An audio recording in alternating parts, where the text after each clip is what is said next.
вторят с торжеством, и вторят с торжеством.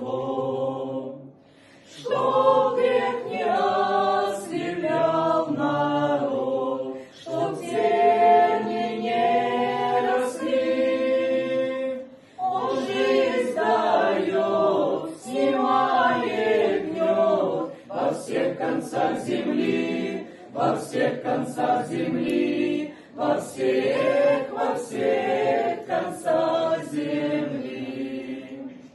Принес Он мир и благодать, чтоб все могли познать, как Бог велик и справедлив, как нас Он возлюбил, как нас Он возлюбил, как нас Он возлюбил. Радуйся, мир, Господь грядет, земля ликуй пред Ним. Прими скорей царя царей, и пойте новый гимн, и пойте новый гимн, и пойте новый гимн.